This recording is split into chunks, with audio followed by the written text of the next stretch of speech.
Dios les bendiga, hermanos. Amén. Esta semana el pastor Pedro está en Valencia predicando en un retiro de una iglesia allí. Pastor João está en Priego de Córdoba predicando. Pastor Marcos está en la base trabajando. y yo estoy aquí.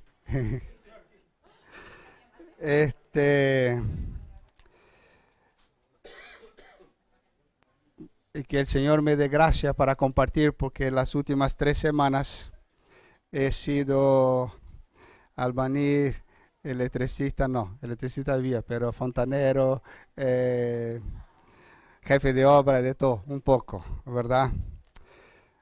Pero nuestro tiempo aquí está terminando, ¿no? Una nueva etapa estamos por empezar como iglesia y muchos cambios. Quiero invitarte a que abra tu Biblia en el libro de Josué, capítulo 5. Josué, capítulo 5. Y vamos a empezar a leer del versículo 10. Josué, capítulo 5, versículo 10. Dice así la palabra del Señor. Y los hijos de Israel acamparon en Gilgal y celebraron la Pascua a los 14 días del mes, por la tarde en los llanos de Jericó. Y al día siguiente, y al otro día de la Pascua, comieron del fruto de la tierra, los panes sin levadura, y en el mismo día espigas nuevas tostadas. Y el maná cesó el día siguiente, desde que comenzaron a comer del fruto de la tierra, y los hijos de Israel nunca más tuvieron maná, sino que comieron de los frutos de la tierra de Canaán aquel año. Estando Josué cerca de Jericó, alzó sus ojos y vio un varón que estaba delante de él, el cual tenía una espada desenvainada en su mano. Y Josué, yendo hacia él, le dijo: ¿eres de los nuestros o de nuestros enemigos? Y él respondió: no, mas como príncipe del ejército de Jehová he venido ahora. Entonces Josué, prostrándose sobre su rostro en tierra, le adoró y le dijo: ¿qué dice mi señor a su siervo? Y el príncipe del ejército de Jehová respondió a Josué: quita el calzado de tus pies, porque el lugar donde estás es santo. Y Josué así lo hizo. Ahora, Jericó estaba cerrada, bien cerrada, a causa de los hijos de Israel. Nadie entraba ni salía. Mas Jehová dijo a Josué: mira, yo he entregado en tus manos a Jericó y a su rey con sus varones de guerra. Amén. Padre, ministranos, Señor, en esta mañana tu palabra. Estamos delante de ti, Señor, con temor, con temblor, con reverencia. Padre, entendiendo que es tu palabra, Señor. No es palabra de hombres, es palabra inspirada. Es tu palabra dada a nosotros, Señor.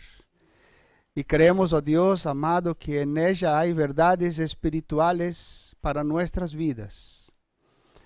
Y tú, oh Dios, necesitas abrir nuestros ojos para que podamos verlas y entenderlas.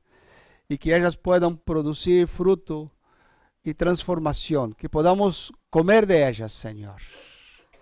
Que podamos ser edificados, alimentados, oh Dios, a través de tu palabra en esta mañana. Cada uno, Dios, que tú has traído a tu casa. No estamos aquí por casualidad, oh Dios. Tú marcaste este día, este encuentro desde la eternidad pasada. Y aquí estamos, Señor, para que tú seas exaltado y ministre a nuestro corazón. Porque necesitamos, oh Dios, oír tu voz. Yo necesito tu voz, Señor. Yo necesito ser nutrido de tu palabra, Señor. Y cada uno que está aquí también lo necesita. A veces no la entendemos, a veces ni sabemos cuánto necesitamos de ella, Señor. pero pedimos que tú cerques este lugar con tus ángeles. Tenga misericordia de nosotros y háblanos a través de ella, Padre. Te pedimos, oh Dios, en el nombre de Cristo Jesús. Amén. Amén. Amén. Hermanos, yo me gustaría hablar en esta mañana a la iglesia sobre las decisiones que tomamos y cómo necesitamos aprender a tomar decisiones en la vida. Como iglesia hemos tomado una decisión importante de cambiar de lugar, ¿no? Y junto con esta decisión de cambio de lugar, habrán otros cambios, otras decisiones y otros cambios, nuevos desafíos que vamos a enfrentar como iglesia. Pero qué difícil muchas veces es tomar decisiones en la vida, ¿verdad? Es difícil. Hay toda clase de decisiones en nuestra vida. Hay decisiones pequeñas que no tenemos que pensar mucho para tomarlas y tomamos fácilmente, pero hay decisiones grandes. Hay decisiones que son pasajeras por un periodo de tiempo, pero hay decisiones en nuestra vida que no son tan pasajeras, que nos llevan prácticamente toda la vida, ¿no? Por ejemplo, yo acostumbro siempre decir que tomar decisiones no es difícil. Difícil es después de la decisión tomada, ¿no? Yo digo, por ejemplo, que tomar decisión de casar, ¿teniendo con quién? No es difícil. Difícil es mantenerse casado, ¿no? Los que son casados me entienden, ¿verdad? Lo difícil es mantener la decisión de tomar, bueno, que nos casemos, sí, qué lindo, ¿no? Pero después, mantenerse, es vivir con la decisión tomada, ¿no? Cuando tú despiertas por la mañana y vives y abres los ojos y ves la decisión ahí a tu lado, ¿no? O sea, vivir con la decisión tomada es más complicado. Hay decisiones que son eternas. El destino de nuestra alma, ¿verdad? Cuando somos confrontados con el Evangelio y quiero abrazar a Cristo, estoy tomando decisiones eternas. Después que tomo la decisión, me doy cuenta que no he tomado sola, ¿verdad? Y que ni para esto tenía fuerzas para tomar sola, pero son decisiones, hay decisiones personales, hay decisiones que afectan a otros, que yo las tomo y no solo afecta a mí mismo, pero afectan a otros que están a nuestro alrededor. ¿Cómo necesitamos ser sabios en la vida? ¿Verdad? El libro de Proverbios dice en el Proverbios 17:24, dice así: el rostro del entendido aparece sabiduría, mas los ojos del necio vaga hasta el extremo de la tierra. El rostro del sabio aparece sabiduría, o sea, refleja la sabiduría. Pero el necio está mirando para todos los lados.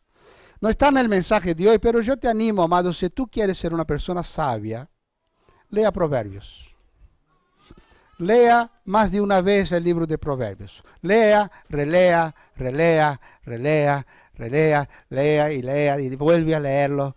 Porque si tú quieres ser una persona sabia, no hay libro en la Biblia mejor para que hagas un hombre o una mujer de corazón, de mente sabia, ¿no? Porque las decisiones que tomamos en nuestra vida pueden traer buenas o malas consecuencias, ¿verdad? Buenas o malas. Y lo peor de todo es lo que dice Jeremías.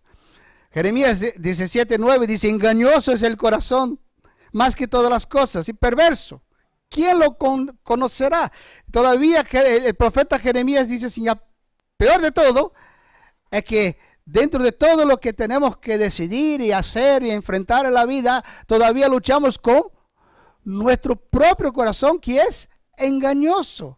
Entonces, si yo simplemente sigo el impulso de mi corazón, los deseos de mi corazón, posiblemente puedo equivocarme, porque mi corazón es engañoso, ¿verdad? Y no solo engañoso, es malo, es perverso, ¿no? Tanto es así que el Señor mismo responde en el versículo siguiente del capítulo 17 de Jeremías diciendo, yo Jehová que escudriño la mente y pruebo el corazón para dar a cada uno según su camino, según el fruto de sus obras. O sea, el Señor está diciendo así, mira, lo que tú siembras, tú recoges. Es un principio bíblico, un principio divino, que está por encima de aquel que cree o no cree. Todos los hombres están bajo este principio divino. Lo que tú siembras, tú recoges, sea bueno o sea malo. Y siempre digo, amados, que la siembra, que la cosecha es siempre mayor que la siembra. Es siempre mayor. ¿Ah? Yo siembro un grano de maíz y voy a cosechar 3 mazorcas. Ahí está, mazorca, esto. Yo sabía que era más o menos así, ¿no? Que en cada planta viene 3. ¿Y cuántos granos en cada una? ¿Verdad? O sea, es mucho más. Es mucho más. Uno dice así, ¿por qué estoy pasando por esto? Estoy sufriendo esta situación. ¿Por qué estoy, amado, tú has sembrado y has cosechado? Disfruta tu cosecha. Sea buena o sea mala. Y quizás por esta razón, David habla en el Salmo 139, al final, versículo 23 y 24, y dice, examíname, oh Dios, y conoce mi corazón. Pruébame y conoce mis pensamientos. Y ve si hay mi camino de perversidad y guíame en el camino eterno. Él dice, Señor, prueba mi corazón, examina mi mente y mi corazón. Y si hay en mi camino de perversidad, es casi le está diciendo, Señor, líbrame de esto. Y guíame por el camino eterno. Guíame. Amados, yo creo que todo verdadero creyente desea caminar por el camino eterno.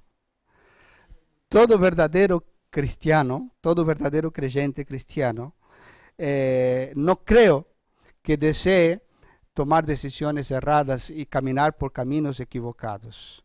En el más profundo de su corazón, él desea agradar a Dios. En el más profundo de su alma, él desea hacer las cosas bien, siendo que a veces no lo hace o no lo hacemos. Pero en el fondo de su alma hay este deseo de agradar a Dios. En el más íntimo de su alma desea caminar con el Señor. Porque él sabe que es lo mejor para su vida. Él sabe que ya caminó por sus propios caminos y no fue bien. ¿Verdad? Él lo sabe. Él desea tomar decisiones espirituales para su vida, para su casa, para su familia. Él desea enfrentar las luchas y los desafíos de la vida de forma correcta, como Dios desea. Caminando por los caminos que el Señor desea para su vida. Porque si no es así, amados, yo puedo afirmar que esta persona todavía no conoce al Señor. Porque el que conoce al Señor, el que ha nacido de nuevo, él desea agradar al Señor.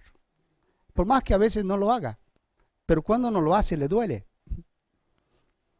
Duele su alma, ¿verdad? Ahora pregunto, ¿cómo tomar decisiones espirituales?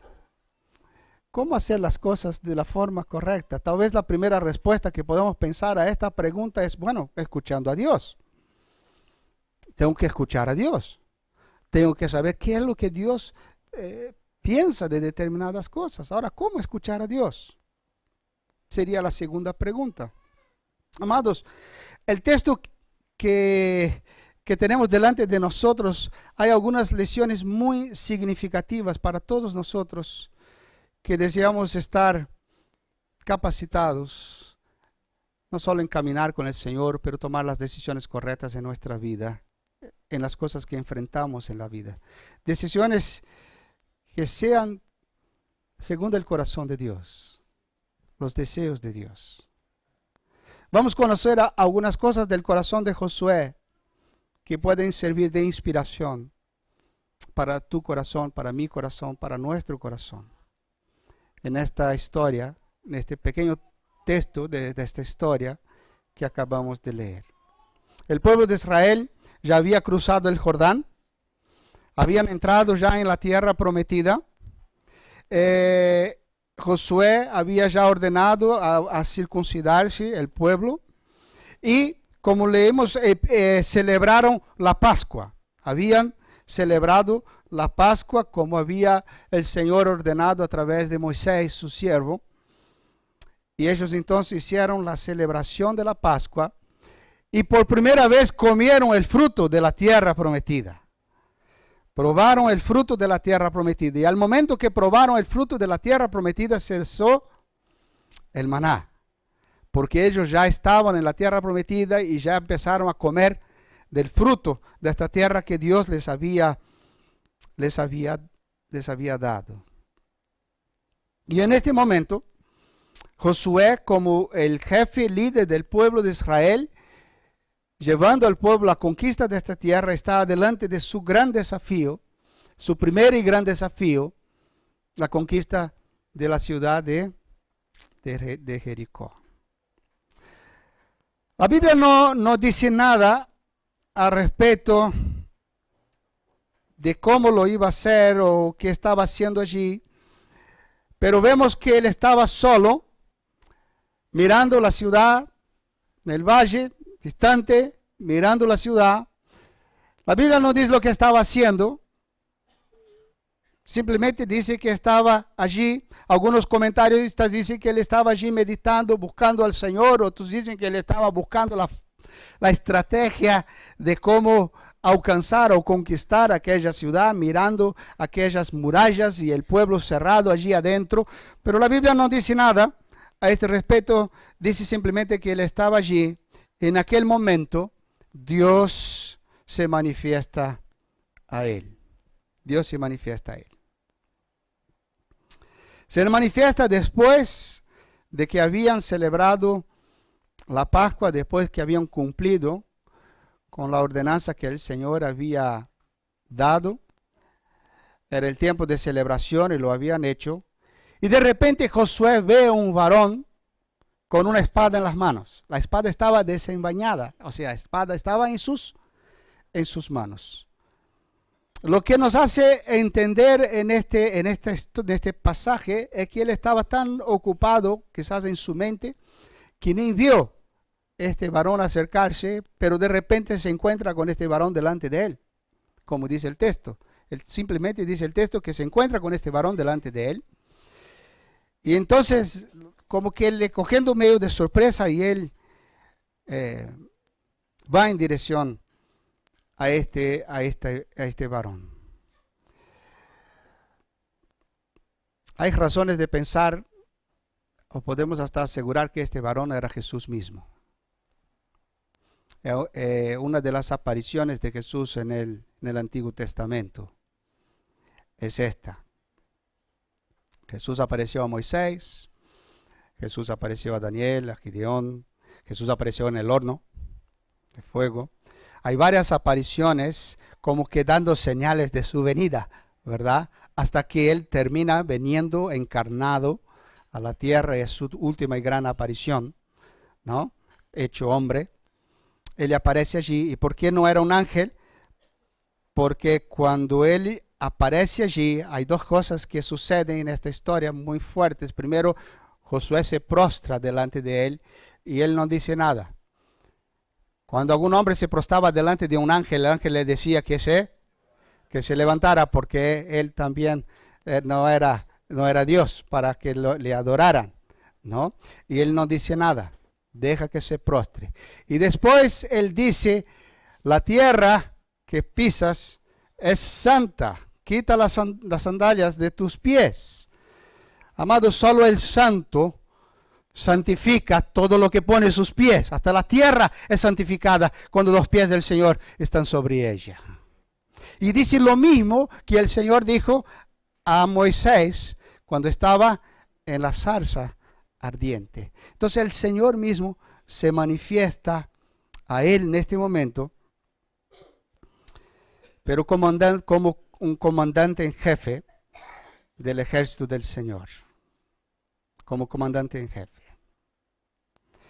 como el hijo que viene a cuidar y defender a su pueblo, el comandante del pueblo de Dios, que viene a darle victoria. Así aparece el Señor a él. Josué le pregunta, porque no sabía quién era, y le pregunta, ¿eres de los nuestros? ¿Quién eres? ¿Eres de los nuestros o de nuestros enemigos? Y la respuesta a esta pregunta es interesante. Primero, la pregunta es interesante. Es muy interesante esta pregunta. Muestra, amados, valor, Josué, al hacer esta pregunta. A ir en dirección a él y hacer esta pregunta. Viendo a este hombre con la espada en las manos, va en dirección y hace esta pregunta. Le muestra valor, muestra interés a la causa del pueblo de Dios. Y va a enfrentar a este hombre sin saber quién él era. Y muestra que en aquel momento no había lugar neutral. No había lugar neutral. O eras de un lado o es del otro. O eras pueblo de Dios o era enemigo. No había un lugar neutral. Y la respuesta del Señor es intrigante porque Él dice primero, no. ¿Eres de los nuestros, de nuestros enemigos? No. Es raro, ¿verdad? Él dice, no. Soy el que manda. Él está diciendo así, yo no soy ni enemigo y no soy simplemente amigo, pero soy el que manda. Soy el jefe. Soy el comandante. Esta es su respuesta. No estoy aquí ni aquí, estoy aquí. Soy el que manda. Y Josué, al escuchar esta respuesta, se arrodilla y pregunta, ¿qué dice mi Señor a su siervo? Amados, Josué le hace dos preguntas. Primero, ¿quién eres? Y después, ¿qué dice mi Señor a su siervo? En la primera pregunta le muestra, está lleno de valor, de franqueza, ¿no? Y en la segunda, lleno de adoración y obediencia. De adoración y obediencia. Josué muestra en su humildad la grandeza de su carácter. Cuando él se humilla delante de su Señor, él muestra la grandeza de su corazón, su adoración. El líder de la nación de Israel se rinde ante el Señor de señores. Josué demuestra qué relación tenía con su Dios, que Cristo es el Señor y que Él era siervo, que Cristo habla y Él escucha, que Cristo es digno de honra y Él lo honra a Él, que Cristo manda y Él le obedece, que Cristo se levanta y Él se inclina. Y Él se inclina. Entonces, el Señor habla con él y le orienta cómo conquistar la ciudad de Jericó. Amados, ¿qué aprendemos con esta historia? ¿Cómo tomamos las decisiones de nuestra vida? Estamos en constantes batallas. Seguramente tú esta semana tuviste luchas, dificultades, batallas, cosas que decidir, ¿verdad? ¿Qué hacer? Muchas veces nos encontramos a veces más heridos que victoriosos. ¿Cómo oír el consejo de Dios? Yo quiero hablar, amados, algunas lecciones aquí importantes para aquel que quiere caminar con el Señor, escuchando la dirección de Dios, tomando decisiones correctas en la vida como cristiano.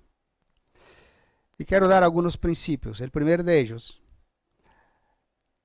que aprendemos con esta historia, es que Dios se revela al que camina en obediencia. Amén. Dios habla, Dios se revela a aquel que camina en obediencia. Dios se revela a aquel que camina en obediencia. Después de la fiesta de la ordenanza, después que habían cumplido lo que Dios había determinado. Amados, Dios no habla y no revela nada a quien camina en desobediencia. A quien no desea oír, solo desea hacer sus propios deseos. Aquel que quiere seguir haciendo las cosas a su manera y no quiere oír el consejo de Dios, no está dispuesto a oír el consejo de Dios. Aquel que simplemente quiere hacer su propia voluntad. Amados, el cristiano que sigue queriendo hacer su propia voluntad o no quiere obedecer al Señor, la única cosa que escucha del Señor es que se arrepienta y vuelva a su camino. Esto sí le va a escuchar. Que vuelva, que se arrepienta de su pecado y que vuelva a su presencia.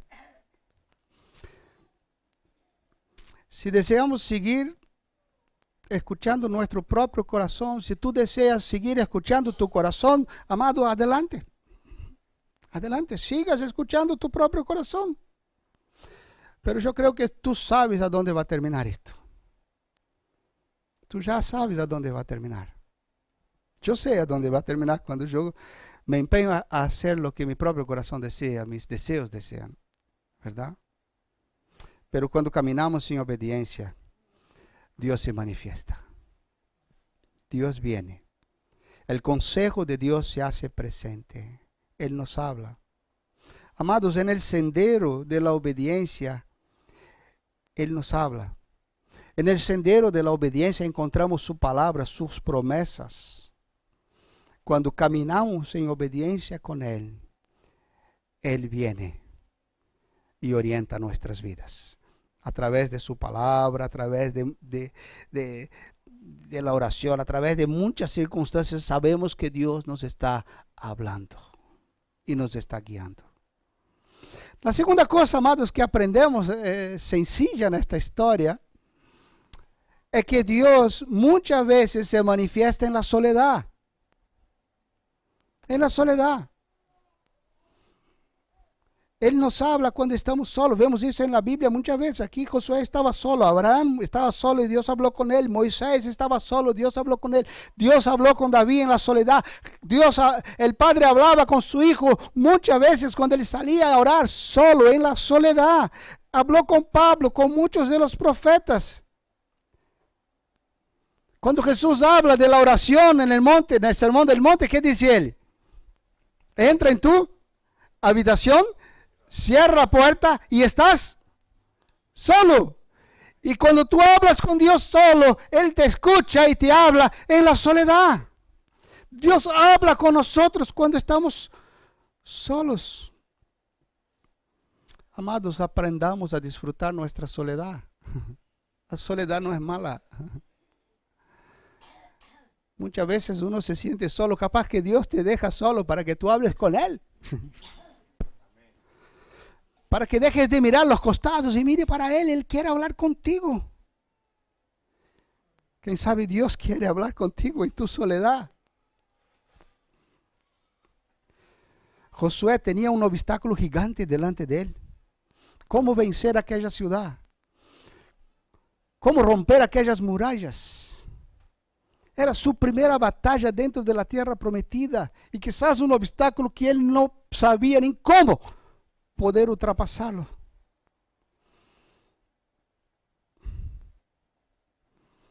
Amados,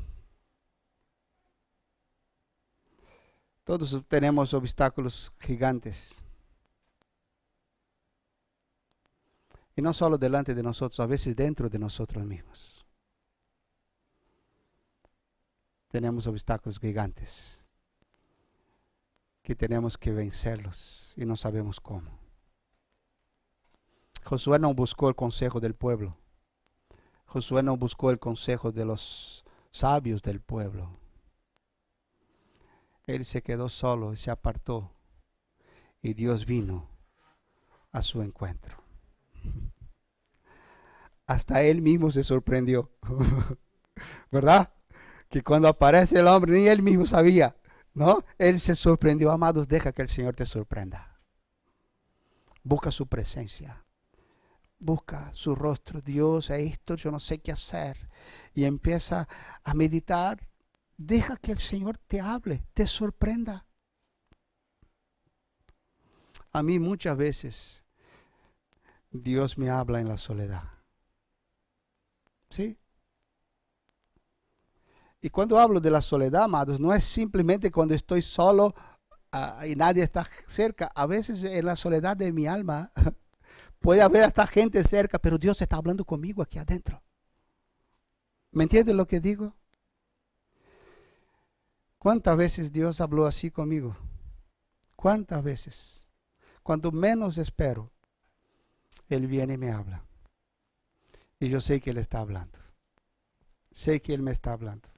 Es a través de su palabra, en oración, o en sueño, de noche. A veces en el coche, manejando el coche. Y Dios empieza a hablarme, ¿no? A veces solo en el templo, a veces estaba en la iglesia solo y no había nadie, era de día y yo entraba y Dios allí estaba y Dios me empezaba a hablar. Yo me acuerdo una vez cuando salimos de misionero, no me acuerdo si Fernanda era recién nacida, pequeñita, sé que Guille no estaba, Pedro era muy pequeño. Y habíamos salido de misionero, había dejado mi casa, mis cosas, ya no tenía nada. Nos fuimos a varios países, íbamos y volvíamos a Brasil. Y cada vez que volvía a Brasil, en aquel primer periodo de misionero, volvía a Brasil. Bueno, yo me fui, tenía mi trabajo, tenía mi casa, tenía mis cosas, tenía mi cama, mi cocina, mis cosas, a dónde vivir. Y después que dejé todo esto, cuando volvía, yo no tenía más nada. No tenía dónde poner mi cabeza. Pero ya tenía una esposa, un hijo o dos. Y cada noche, en una casa diferente, de un hermano, de otro hermano, de mi hermana, mi hermano, mi padre, del hermano de Leila, de mis suegros que estaban vivos en aquella época. O sea, cada vez en una casa diferente, era de un lado al otro. Y tanto era así que mis hijos pequeños, yo me acuerdo, creo que fue Pedro pequeñito, una noche estábamos saliendo y él decía así: papá, vamos a dormir ¿a dónde hoy? Porque ya no había referencias, ¿no? Que no hay una cama, un cuarto, una habitación, porque era cada noche en un lugar, ¿no? Y esto me afectó muchísimo, ¿no? Muchísimo. Y yo estaba mal. Y fui a un culto y estaban allí cantando, adorando. Y yo empecé a orar y empecé a hablar con Dios. Y decía: Dios, yo tenía una casa y no tengo más. Mis hijos tenían su cuarto y yo no tengo más. Ahora estoy aquí, de un lado para el otro, de un lado para el otro, y no tengo nada. Y mientras estaba allí orando y reclamando para Dios,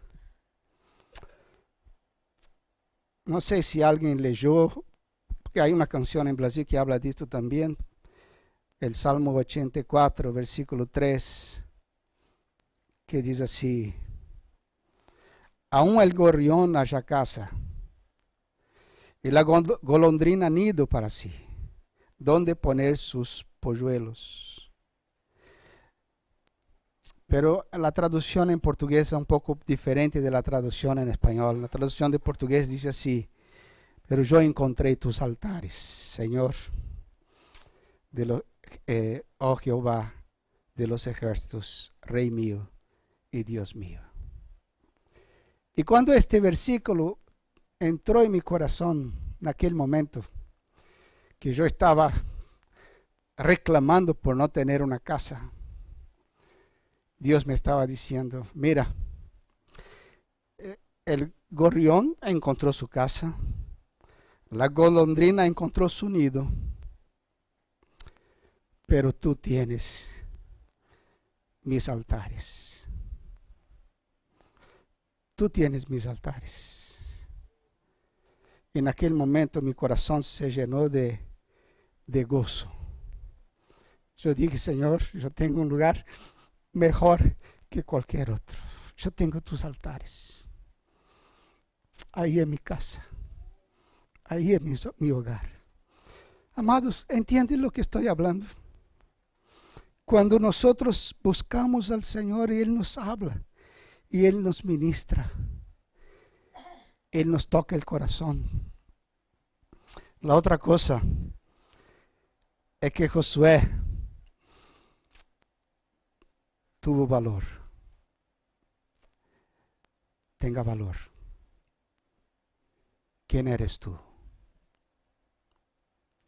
Él preguntó a aquel varón que él vio, ¿quién eres?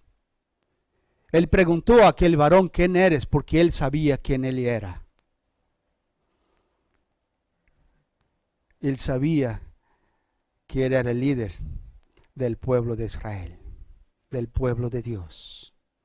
Él no sabía quién era aquel varón acá hasta aquel momento que estaba delante de él, pero él sabía quién él era. Sabía que él era pueblo de Dios. Sabía que era líder del pueblo de Dios. Y amado, tú sabes quién tú eres. Tú sabes que tú eres pueblo de Dios. Tú sabes que tú eres hijo del Altísimo. Tú sabes que tú fuiste lavado por la sangre del Cordero en la cruz del Calvario.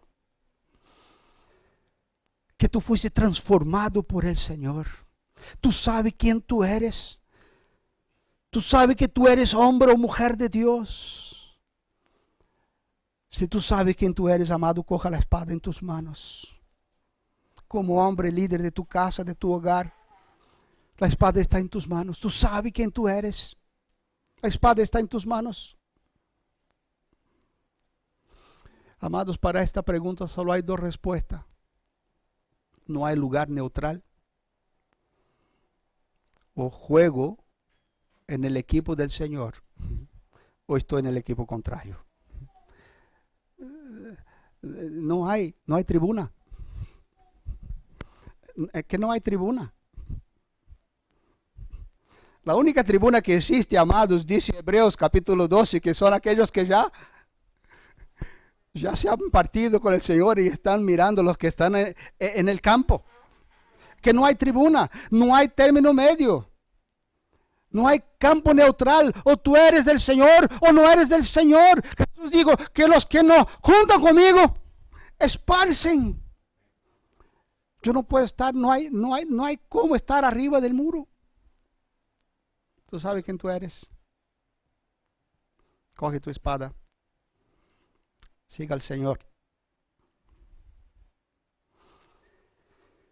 No sé cómo enfrentarás lo que tengas que enfrentar, pero sepas que tú eres, quién tú eres y que el Señor está contigo. Amados, el Evangelio camina con hombres y mujeres de valor que conocen su lugar en Cristo.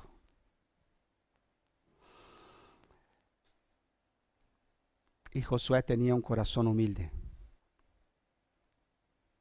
Josué sabía que no sabía, que tenía que aprender. Él sabía quién él era, pero sabía que él tenía que aprender. Un corazón humilde se inclina delante del Señor, de su Dios. Un corazón humilde oye consejo, busca su palabra. Un corazón humilde sabe que no sabe todo, que ya conoce todo. Yo ya conozco. ¿Cuántos años tengo en la iglesia? Yo ya sé. No. Un corazón humilde muestra la grandeza de su carácter, de un carácter transformado por Cristo Jesús, un carácter semejante a Cristo. Un creyente orgulloso que piensa que sabe y conoce todo, solo demuestra que su corazón no fue transformado, que no ha entendido nada todavía, ¿verdad? Y amados, no importa los años de iglesia, el cargo, el ministerio, sabe que tiene que aprender. Cristo es y siempre será el Señor. Y yo siempre seré su siervo. Él siempre mandará y yo siempre obedeceré.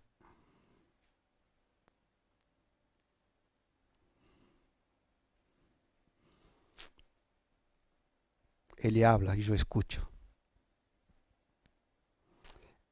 Él se presenta y yo me inclino delante de Él. Él siempre será digno de honra y yo siempre le daré la honra y la gloria y la adoración. Él va a dar las órdenes, yo voy a obedecerlas para alcanzar victoria.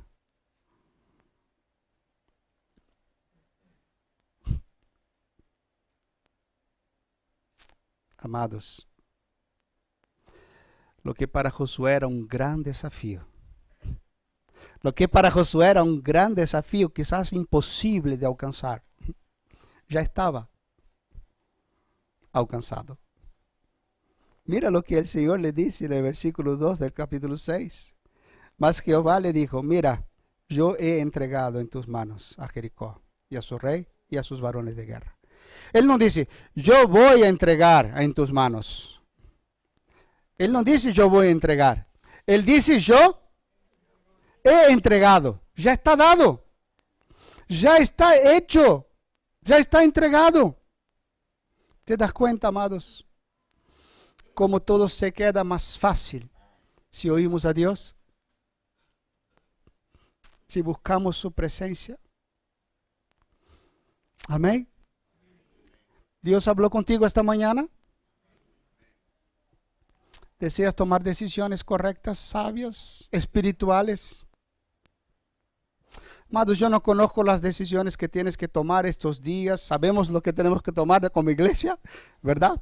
Ya hemos decidido no gastar más dinero porque ya no lo tenemos. Es una decisión fácil, no fue difícil, ¿verdad? Pero sé que el Señor ya tiene la respuesta. Él ya tiene la respuesta que tú estás buscando. Ahora la pregunta es, ¿estás caminando en obediencia? ¿Estás aprovechando tu soledad para buscar al Señor? ¿Estás buscando su consejo? ¿Su corazón humilde de buscar su dirección? Amados, David habla en el Salmo 138, versículo 6, dice, porque Jehová es excelso y atiende al humilde, mas mira de lejos al altivo. Y él termina el Salmo diciendo, Jehová cumplirá su propósito en mí. Él lo hará. Tu misericordia, oh Jehová, es para siempre. No desampares la obra de tus manos. Amado, todas las veces que leía este salmo y veía al final, no desampares la obra de tus manos, yo pensaba en las cosas que se hacen. Después estaba meditando estos días en este versículo y dice, Señor, cuando el salmista termina diciendo, Jehová cumplirá sus propósitos en mí, tu misericordia, oh Jehová, es para siempre. No desampares la obra de tus manos. ¿Qué obra de tus manos que Él desampara? Él está diciendo, Señor, no me desampares. Yo soy obra de tus manos. No me desampares. Guíame. Cuídame. Amado, ¿tú crees que el Señor es el Todopoderoso? ¿Tú estás dispuesta a dejar toda tu vida en sus manos? En su cuidado, en su dirección. En las manos de aquel que murió en la cruz por ti. ¿Tú confías en su cuidado, en su dirección? Amados, cuando empezamos a buscar al Señor de esta forma, seguramente Él viene y nos habla. Él nos guía. Seguramente nuestras decisiones serán cada vez más correctas y menos equivocadas. Cada vez más caminaremos en victoria que en derrota. Cada vez más tendremos experiencias tremendas con el Señor, que nos sorprenderá, nos guiará, porque somos su pueblo. Somos su pueblo. Pero necesitamos oír su voz, buscar su presencia, necesitamos tener un corazón humilde, saber que somos pueblo de Dios y Él no va a desamparar la obra de sus manos. Amén. Que Dios les bendiga. Vamos a orar.